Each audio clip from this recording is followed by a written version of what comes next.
those of you who don't know me, I'm Jerry Seaman. I'm the principal of Harleston College. I'm so pleased to see such a full inviter room this evening. It's my pleasure to welcome you to this Gold Room lecture featuring our newest member of the British faculty, our teaching fellow, Dr. Pouliot. You have a brochure where you can read about Amber's academic interests and her background, and I will say a few things to add to that. Dr. Pouliot graduated from Allegheny College in Pennsylvania. Allegheny is a college of about 2,500 students. It is one of the distinctively American liberal arts colleges where we focus on a general curriculum of arts and sciences and humanities and social sciences, usually without any emphasis on vocational or pre-professional training. The American Liberal Arts College has an intense focus on student development. Only about 3% of students in America go to liberal arts colleges, and yet if you look at the PhDs and MDs that are produced in America, they're disproportionately represented among the PhDs and MDs. It's a very sort of elite, specialized kind of education where sort of what you do during the day and what you do during the night mixed together, just like here at Harleston. It's fully integrated and really intense experience. So very proud of you for going to Allegheny College. She graduated Phi Beta Kappa, especially for our British colleagues who might not know what Phi Beta Kappa is. Phi Beta Kappa is America's oldest academic honor society. A couple of things happened in 1776 in America, and one of them was the founding of Phi Beta Kappa in December 1776. So it is as old as the nation itself. It's also the nation's most prestigious academic honor society. Only about 10% of American colleges and universities have Phi Beta Kappa chapter, and that's out of thousands of colleges and universities. And at them, only about 10% of the students are even eligible to be selected. And you are selected, you do not apply to be in Phi Beta Kappa. And Amber is a Phi Beta Kappa graduate at Allegheny College. To give you some context, 17 U.S. presidents, 38 U.S. Supreme Court justices, and over 130 Nobel Prize winners are members of Phi Beta Kappa, so you are in the elite. So, without saying much more about Dr. Amber Pouliot, she came to the UK to study the Brontes, not just because she was drawn to literature, but because she was drawn like you to the place where they imagined things and the place where they lived things. She's going to talk a little bit about that and life after Bronte, I guess. The longer work that this is related to will be coming out in 2016 on the centenary of the death of Charlotte Bronte. So it's my pleasure to welcome Dr. Amber Pouliot to the Gold Room Lectures. Give a round of applause. Thank you.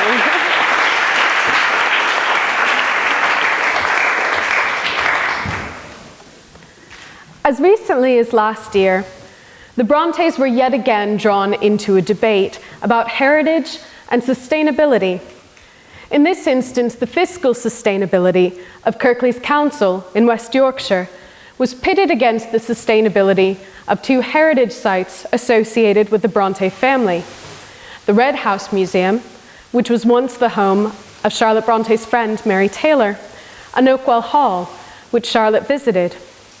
Both sites, which are operated by Kirklees Council and which are associated with fictional locations in Charlotte's 1849 novel Shirley, were considered for closure along with other museums in the area, and not for the first time. Early in 2012, Kirklees proposed the closure of the Red House Museum, which is said to have inspired Briar Mains, the home of the fictional York family in Shirley. And they suggested reduced hours of operation for Oakwell Hall, which is said to have provided the model for Shirley's residence at Fieldhead, as the council struggled to reduce its expenditure in response to budget cuts. The Guardian responded by hyperbolically describing the Red House as one of the major shrines of the Bronte family. The BBC rather confusedly reported that a museum, which is the setting for a Charlotte Bronte novel, could be saved from closure, when of course Charlotte Bronte didn't set her novel in a museum that was only opened in 1973. The Red House was selected for conservation as a museum space only after it became widely accepted that Charlotte had fictionalized elements of the house in Shirley. This is an interesting, although by no means unique instance, of the confusion between cause, Charlotte's novelization of her experience, and effect, the establishment of a museum on the site, that so often occurs when we talk about the relationship between the Brontes' lives and their literature. The Bronte Society also weighed in and issued a statement deploring Kirklees' proposal on the grounds that the Red House, the Taylor family, and the Spen Valley area were all featured in Charlotte Bronte's novel Shirley, and so the house must be preserved on those grounds. The implication, I think, is clear. The Red House was featured in Shirley, it was woven into the fabric of that text, and so if the house is sold or altered or destroyed, if it becomes inaccessible to readers and literary tourists, then we lose the opportunity of physically experiencing the raw material of Charlotte's literary creations. We lose the opportunity to walk in her footsteps and experience what she experienced. Now, on the surface, this seems reasonable, but the language that has been used to indicate just what is at stake in the preservation or loss of this built structure, and to describe the nature of Charlotte's relationship to it, is much more significant than that. For one thing, it bears a striking similarity to the language used in the newspaper reports of the 1920s, when Oakwell Hall was put up for sale, and arguments were first put forward for the desirability of its conservation as a heritage site. The Times, fearful that the house would be sold to wealthy Americans who were eager to acquire English properties and cultural capital, informed readers that the site was worth preserving because it has intimate Bronte associations and is in fact recognized as the fieldhead of Shirley, and it described the manor as offering a link with Charlotte Bronte. But nearly 30 years before Oakwell Hall was put up for sale and deemed to be at risk of the depredations of American collectors, and long before the Red House was seen as threatened by the short-sightedness of a council trying to cut expenses at a time of austerity, these sites were described during the Victorian period in much the same way that they would be in 1927 and again in 2012, as shrines to Charlotte Bronte, as spaces that provided physical access to her fictional world, and is capable of fostering an intimate connection with the departed author that transcended both the act of reading and death itself. In 1892, J.A. Erskine Stewart, who was already the author of an 1888 travel guide to the Bronte country, published a second guide to locations of literary significance throughout Yorkshire, and he suggestively titled this work, "The Literary Shrines of Yorkshire, the Literary Pilgrim in the Dales." Oakwell Hall and Red House both figure among Stewart's list of visitable shrines, but so too did the fictional Fieldhead and Briar Mains of Shirley. Stewart's descriptions of real built structures and their environs in the Gomersall area are riddled with slippages between fact and fiction, life and literature, the material and the immaterial. Gomersall, he writes, is associated with Shirley. York's house, otherwise Briar Mains, is situated in this village. He resided here in York, the genial, cultured manufacturer who is as good a sample of the West Riding clothier as ever figured in fiction. Briar Mains, he continues, is in reality called Red House and was the residence of the Taylor family who figure as the Yorks in Shirley. But of course, Hiram York did not live at the Red House. Briar Mains is not situated in Gomersall. It isn't, as he later claims, next door to Pollard Hall, the one-time residence of the poet Herbert Knowles, and today a collection of luxury flats. It's situated, to adopt Stewart's phrase, within the pages of a novel and within the minds of those who have read it, if it's situated anywhere. Of course, we know from Charlotte's own testimony that she did fictionalize some of her experiences, and she drew inspiration from the people she met and the places she visited. But her novels are more than diaristic records of personal experience.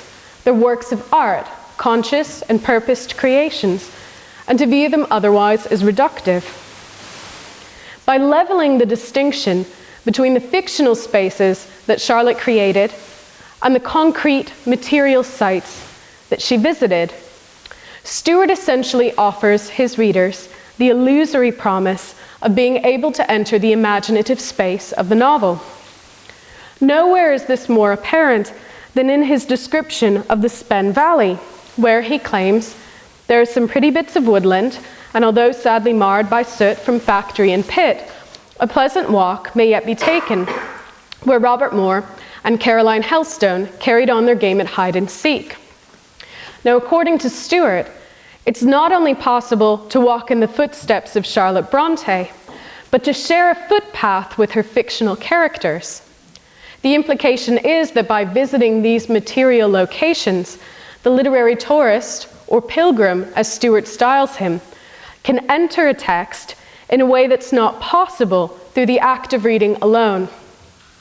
And because the tourist is visiting a location deemed to be a source of inspiration to Charlotte, he is sharing in her lived experience, placing himself in the same position to be inspired, and thereby establishing a link or connection with the departed author that is figured as somehow more immediate and more intimate than that which is offered by reading her novel.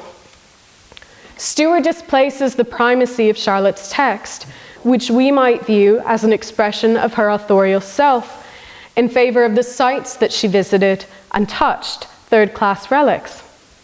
It's a curious enough stance, given that Charlotte's novel, with its fictionalization of traces of these sites, is the very reason for their perceived cultural and historical importance, and for their conservation as museum spaces.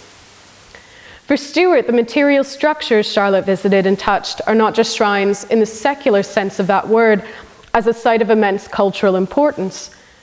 Instead, they are the means of conjuring Charlotte Bronte, of bringing her back from the dead and into the present, of building and sustaining a link with her that transcends death. These spaces are seen as haunted, or as having the potential to be haunted by both the Brontes and their characters.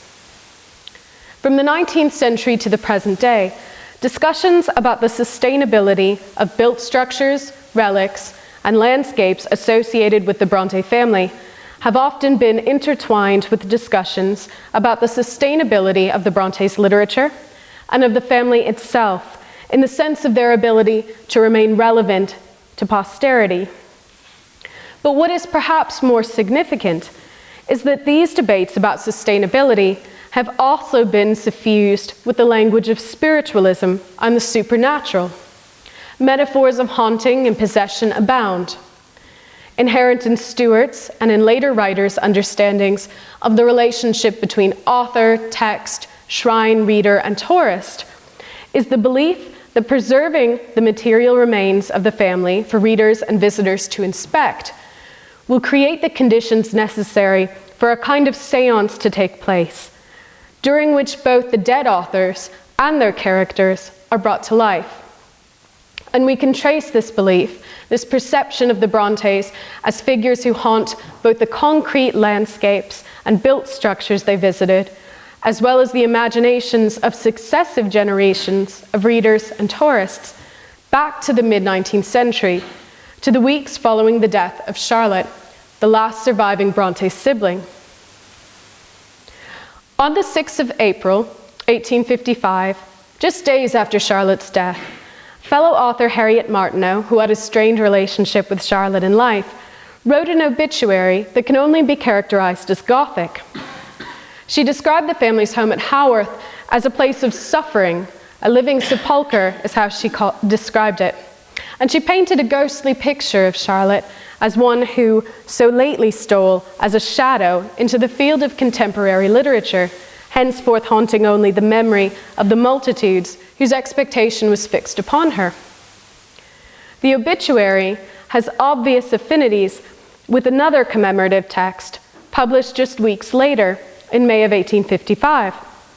Matthew Arnold's elegiac poem, Haworth Churchyard, mourned the early deaths of the four Bronte siblings and the pathetic situation of their bereaved father, who survived them. But the poem didn't just commemorate the lives of the Brontes. It also importantly fictionalized the afterlives of the dead siblings and dramatized the meeting of their spirits in the next world.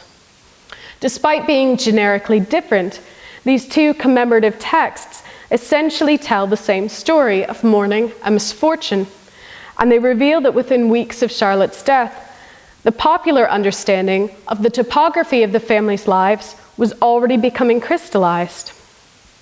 Throughout the second half of the 19th century, the Brontes would repeatedly be connected with the ghostly in guidebooks, biography, and a small but significant body of commemorative poetry.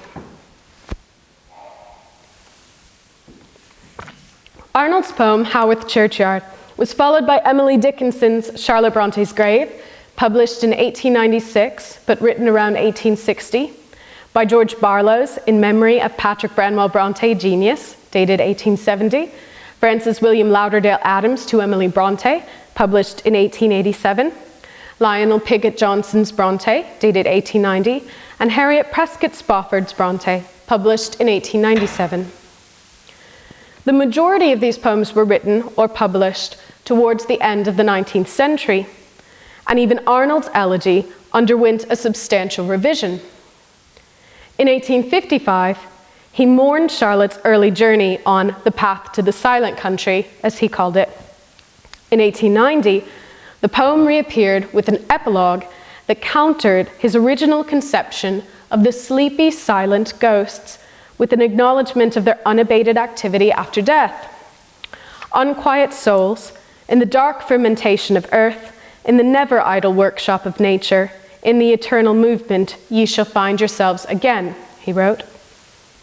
Arnold's revision reflects a tendency in this body of poetry to depict the spirits of the Brontes as increasingly active and unquiet, and to move further from elegiac commemoration of the dead and closer to ghost narrative and fictional biography as the century progressed.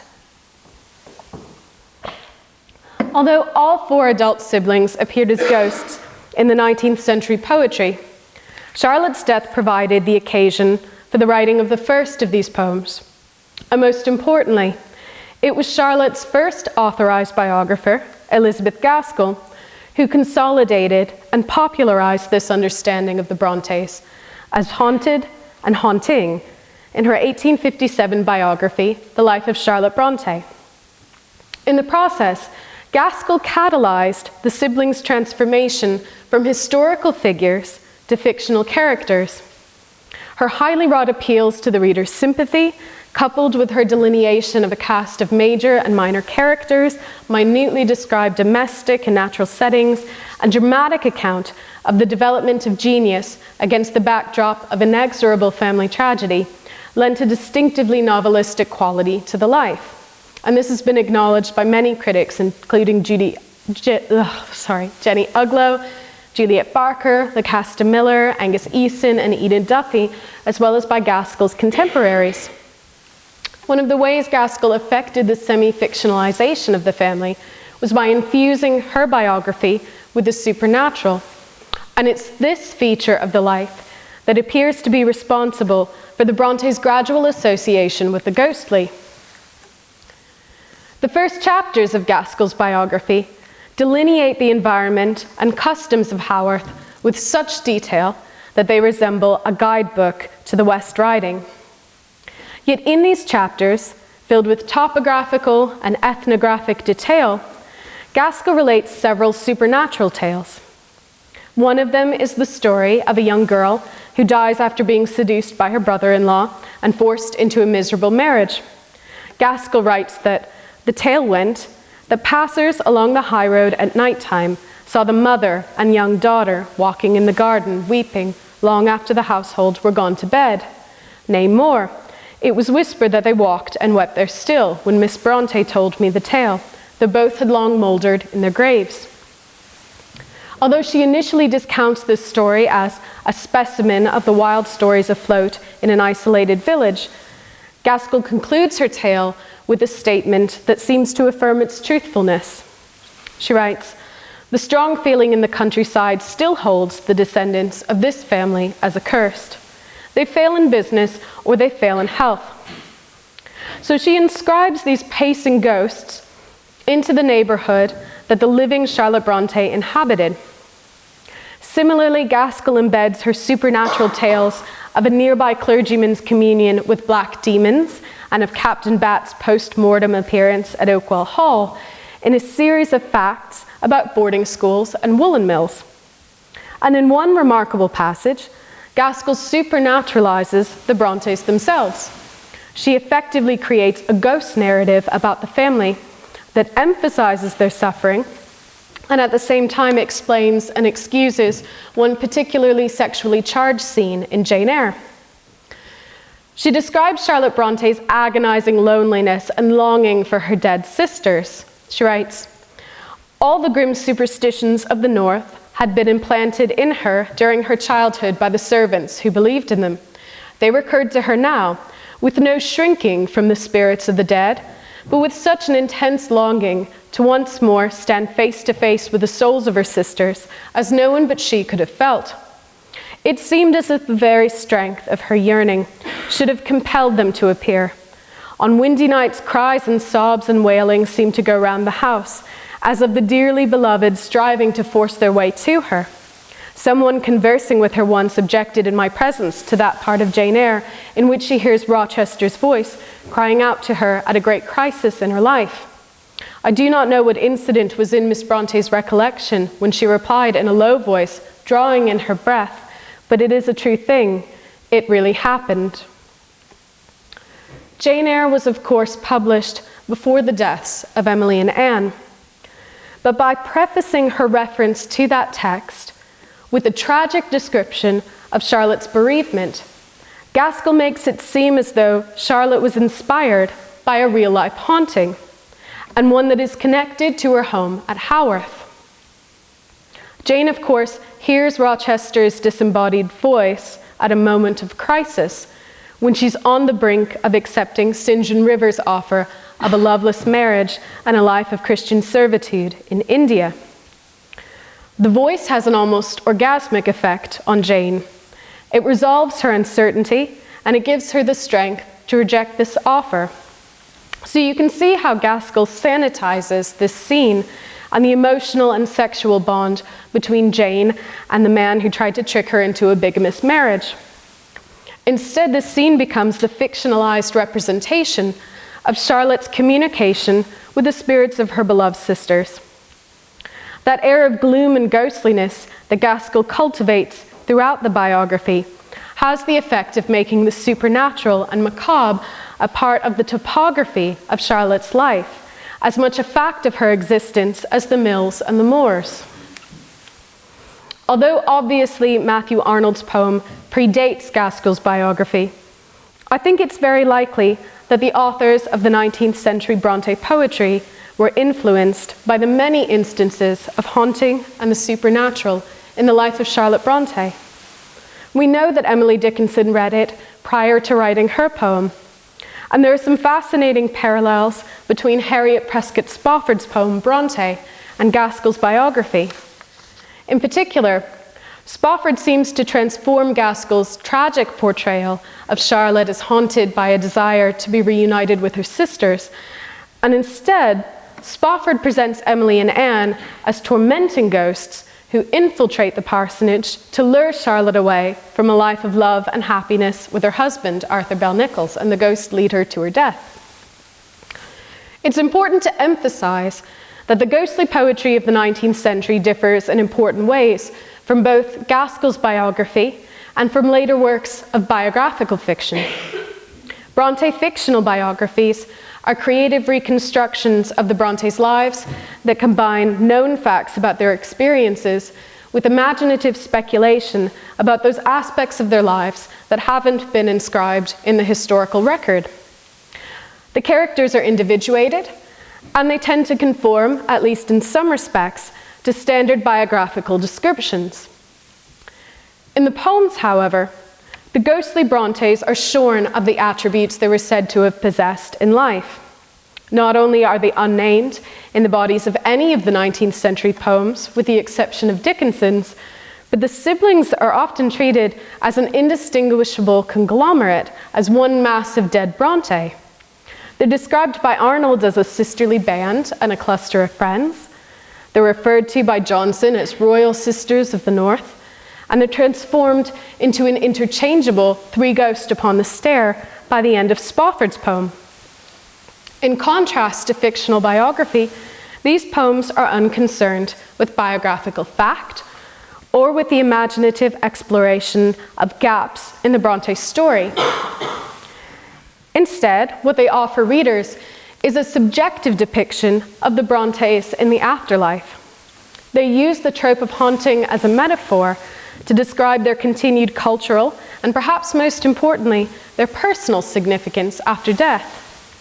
Like Gaskell before them, and like the writers of 19th century guidebooks, they anchor these ghosts in particular landscapes and built structures that can be visited and experienced by the living. The poems might be thought of as literary manifestations of a desire to remain connected with the dead authors and to bring them back from the past, from the dead, and to sustain them into the present. So let's return now to the present day to look at one last example of how this 19th century discourse that connected the conservation of physical sites and relics with the summoning of the Bronte spirits. This mode of understanding the Brontes' relationship to place is evident in public responses to and newspaper coverage of another recent crisis in the struggle to ensure the family's sustainability. Unlike Oakwell Hall or the Red House, places that are not particularly well known for their Bronte associations, whatever the BBC might say, this threat to the family's sustainability targeted the moorland landscape at the heart of what has come to be known as the Bronte Myth. Patsy Stoneman astutely observed that the Bronte Myth is not a simple thing, but a matrix of interlocking stories that evolve and are added to over time. But as Lucasta Miller demonstrated in her 2001 study, The Bronte Myth, one of the most important components of the myth, or myths, is the widespread sense that the story of the Brontes' lives and the novels they created, particularly Jane Eyre and Wuthering Heights, are equivalent cultural stories, that the Brontes' lives provide the key to the interpretation of their novels, but that the novels also shed light on the dim spaces in the records of the Brontes' experience. The Moors play a significant role in Emily's poetry and in the sisters' novels, particularly in Jane Eyre and Wuthering Heights. And the sisters' lives were played out against the backdrop of the Moors. They have been a central feature of the Bronte myth since the 1850s, when the first tourists, including crucially Elizabeth Gaskell, made the journey to Haworth to catch a glimpse of Charlotte Bronte and the landscape that inspired her own and her sister's writings. In 2012, the energy supplier E.ON submitted plans to repower their existing wind farm on Ovenden Moor, a few miles from Haworth.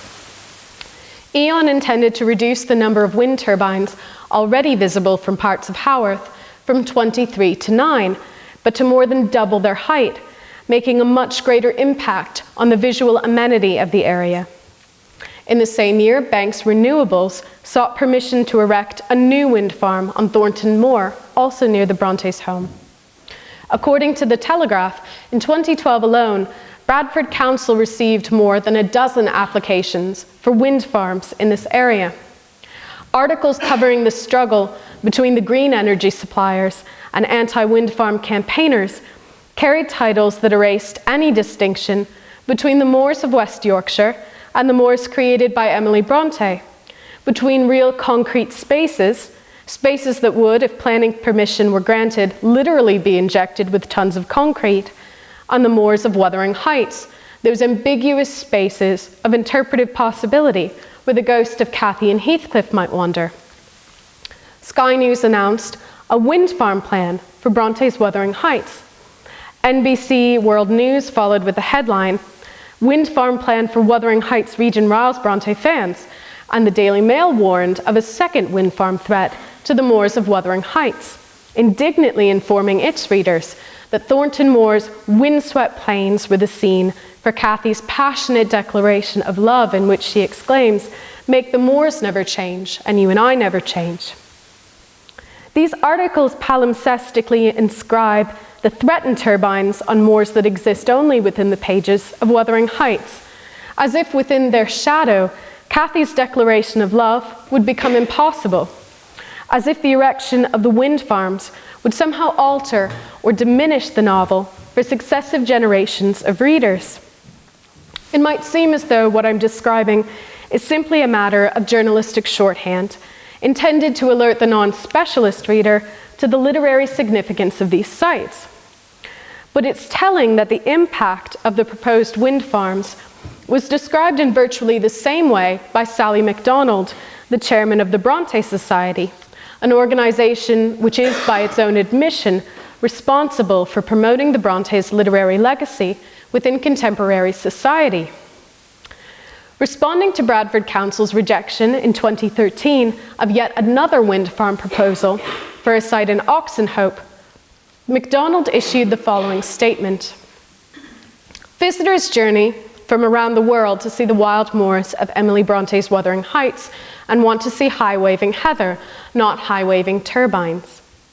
Just as Erskine Stewart wrote about the literary shrines of Gomersall in the 19th century, and journalist in 2012 conceptualized the significance of the proposed changes to this landscape, MacDonald elides the distinction between the moorland spaces of West Yorkshire and the fictional spaces of Wuthering Heights. She implies that by visiting this landscape that is believed to have inspired Emily, the literary tourist can penetrate into her fictional and poetic worlds in a way that just isn't possible through the act of reading alone. Literary tourism completes the experience that is begun by reading the Brontes' novels.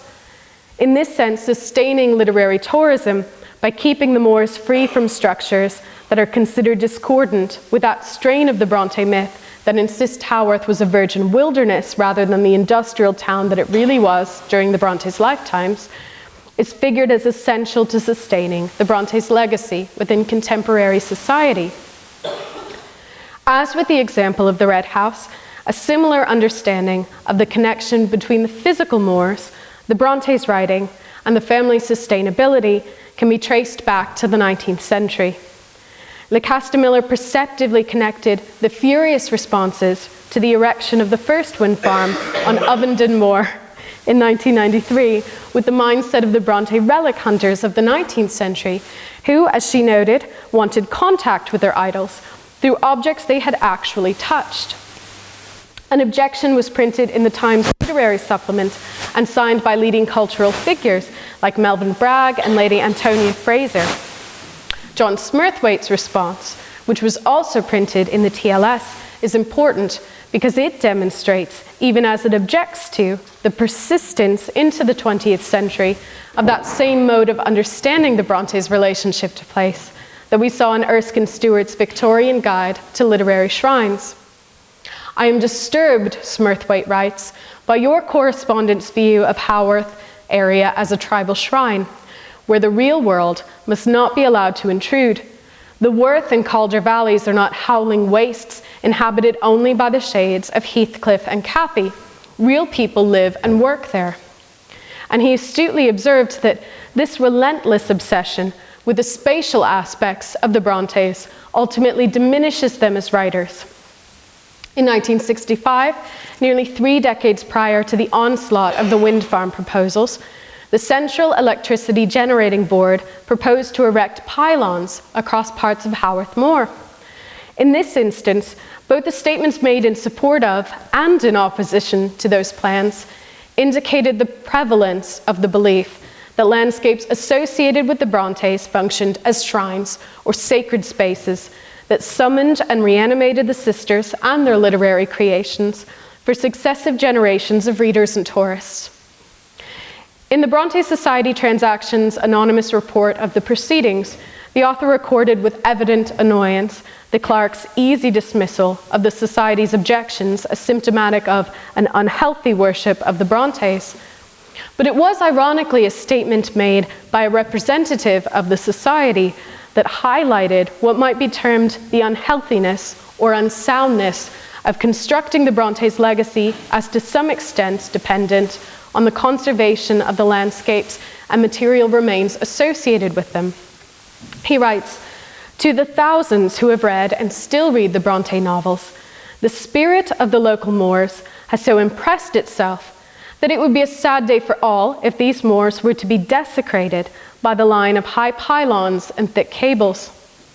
If, as he claims, the moors can be deprived of their sacred character, stripped of their special function, which is to enable the Brontes to be metaphorically summoned from the dead and made an important living part of the present, then the sustainability of the family is very precarious indeed. This shrine-like view of the moors can be traced back even further to a text like J. Ramsden's 1897 guidebook, The Bronte Homeland, or Misrepresentations Rectified. In it, Ramsden encourages his readers to seek out moorland spaces associated with the Brontes in the hope that by occupying the same physical space once occupied by the sisters, they will make themselves susceptible to spiritual occupation, to a possession of sorts. He writes, "Pause on this flat rock. Take thy fill of this harbour of peace, losing thy grasp on the mundane, and wing forth into serener heights of inward communing. In nurturing these exalted passions, may there not gather round the presences who have drawn strength from this solitude, and power to burst the shackles of conventuality, to rise from such thraldom unto a plane of individual thought. If fancy plays thus, give it free scope, to gather sweet thoughts to dwell upon in after days, or it may bind thee with a more lasting link to the souls of the Brontes." So from the guidebooks of the 19th century to the print campaigns of the 20th and 21st, the subtext is that the sustainability of the Bronte family and their literature is singularly dependent on our ability to preserve and experience the material evidence of their existence in the form of landscapes, built structures, and relics, all of which are vulnerable to destruction and decay, and all of which deflect attention from the artistry of the novels and poetry, which made them worthy of memorialization. As I have demonstrated, the way in which we discuss the sustainability of the Brontes today is a continuation of the Victorians' attempts to establish a closeness with the sisters and to maintain a connection that transcended their deaths and the ends of their novels. When Virginia Woolf made the pilgrimage to Haworth in 1904, she reflected on the legacy that was being sustained by the case of Charlotte's relics. "The most touching case," she wrote, "so touching that one hardly feels reverent in one's gaze, is that which contains the little personal relics, the dresses and shoes of the dead woman. The natural fate of such things is to die before the body that wore them. And because these, trifling and transient though they are, have survived, Charlotte Bronte the woman comes to life, and one forgets the chiefly memorable fact that she was a great writer. Her shoes and her thin muslin dress have outlived her."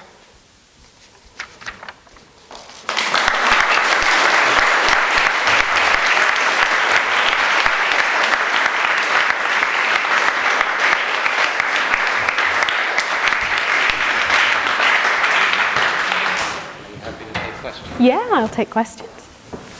And we'll take questions. Oh, yes, Bianca. Thank you, Amber. Yeah, thank you so much. It is so interesting to Thank hear you. your research, even as your colleague. I've not really heard all of this before. And it was especially after introduction from the principal, thinking a little bit about your position as a scholar in this country. Obviously, in your paper, you bring out the sense that visiting the Bronte sites as a shrine takes away attention from the artistry and from the writing. But then I wondered what your personal experience is of these sites, what it gives you as a scholar, whether you feel it deepens your response to the writing, or whether it takes you into that place of cult where we stop attending to the complexity of what they've actually written. How does it feel to be at Howard for you? I think that's a really, really interesting question.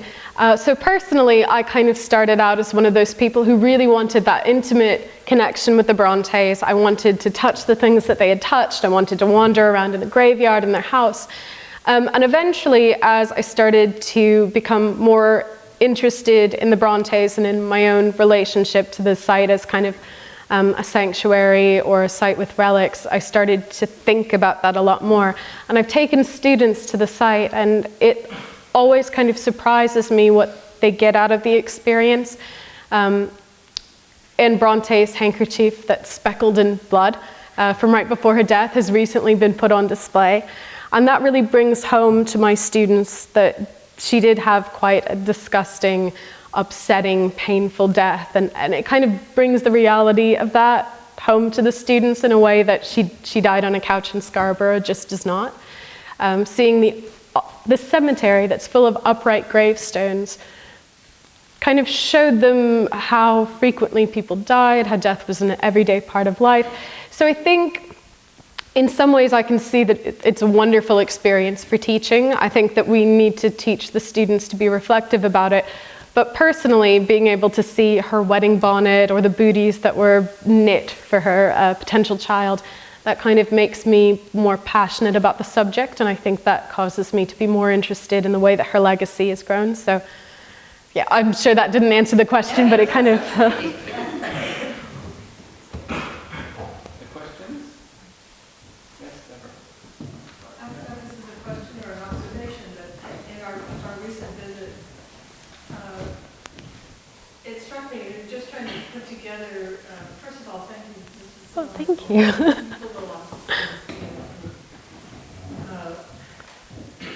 I'm interested in the wind farm aspect. And what struck me when we were in Howard 3-4 weeks ago was the prevalence of businesses that were capitalizing on Bronte name. That Bronte dry cleaners, realtors, Bronte cab company, on and on and on. So I wonder, is there any comment you can make? It sort of sounds like people are wanting to make money off of the name, but not wanting to compromise the legacy. And yet, where do you draw the line? It's been interesting. Yeah, I think that's a fascinating issue. So for anyone who's been to Haworth, there's like a Villette tea room, and there's a Heathcliff old folks area behind the house, and there's a Bronte coffin maker. And some of these signs are really, really tacky. And people are quite happy to have these garish signs affixed to the old part of town as part of this like ye old Haworth thing, but they're not happy to have something that looks modern like the wind farms. But if we were to actually take Haworth parsonage and the area around Haworth and bring it back to what it looked like during the Brontes' day, there would be, open cesspits. There would be waste on the ground. They don't want that. There would be coal mines, people would be ill. No one wants to take it back that far, but no one has a realistic view of what it was like when the Brontes were there. So I think it's this strange desire for kind of a nostalgic view of the old world that doesn't really match what the Brontes were about, and I think that's part of how they've been packaged. I think the wind farms are really interesting because Emily was so interested in nature. Patrick Bronte was such a reformer and was so interested in progress and change. I think it's strange that that's something that they're furious about, and yet Villette tea rooms is just fine. Yeah. Yeah. So this kind of brings a broader discussion about literary tourism in general. Do you think that this problem is more of a fact of the fact that the Brontes have been mythologized in a way, or do you think that literary tourism also has a large part in this? Because we're going to go to Stratford to see Shakespeare's life in a way, and it feels very similar. But do you think that they're fundamentally different because of how they're treated how they were treated after their death, or what do you think? Well, if I understand your question the right way, I think writers like the Brontes, Dickens, Shakespeare, Arthur Conan Doyle have been mythologized in a way that other writers like George Eliot, for instance, just haven't been. So there is a house and a site associated with George Eliot, but it doesn't get even a fraction of the kind of numbers of visitors that Stratford will get or that the Brontes have had. So I think part of it is literary tourism, but I think the fact that the Brontes were mythologized so early after their deaths meant that people were making these pilgrimages while Charlotte was still alive, and then certainly after 1855, and then after 1857, you just get a swarm of them after reading Gaskell's Life of Charlotte Bronte. So does that answer the question? Okay. Do you have other questions? I just have one thing really to say, and I think it's probably by their works you shall know them. Because I'm thinking another product of the Colville Valley is Ted Hughes. Mm. And there's a powerful man. And I bet there isn't a Ted Hughes dry cleaners. No, probably not. It's a business opportunity. Yeah, I think there certainly tends to be, there's a tendency where people try to read the text according to the Brontes' lives, and it's this strange kind of whitewashed view of what their lives were like, or it's something that goes the opposite way and they're all repressed spinsters and their brother was an alcoholic and their father was oppressive. So they tend to read the Brontes' lives in really contrived ways, and that impacts on how they read a text like Villette or Jane Eyre. So you almost, it's a weird thing with the Brontes, but I feel like most people never come to the Brontes novels fresh in a way that you can come to Middlemarch and be fresh. But with the Brontes, you really can't be. There are so many adaptations of Wuthering Heights and Jane Eyre, so many ways in which those texts have been adapted for different media. Any other questions? Yes? What about Jane Austen? The one name that really hasn't featured in the discussion. Have you any thoughts about how the Austen industry compares to the Bronte? It's almost like cottage industry, but given what wind turbines to this is cottage industry. Mm. Well, I am a Bronte specialist, so I just work on the Brontes, but I think Jane Austen is a really interesting example because you often hear about them kind of spoken about in the same breath.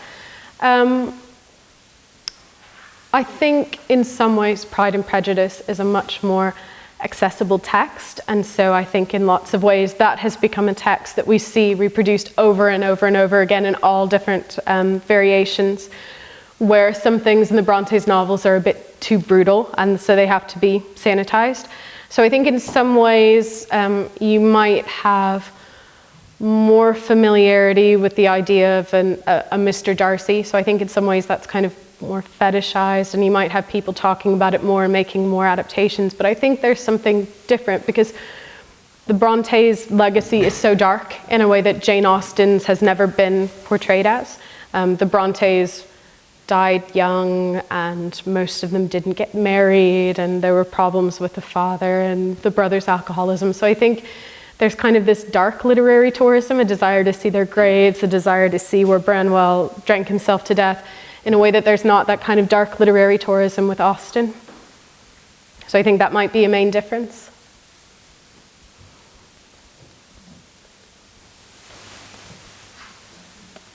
Anything else?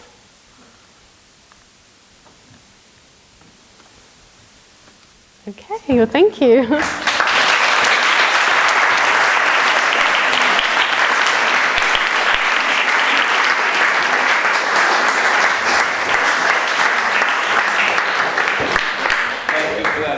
Thank you. There are refreshments just through this door. Next door.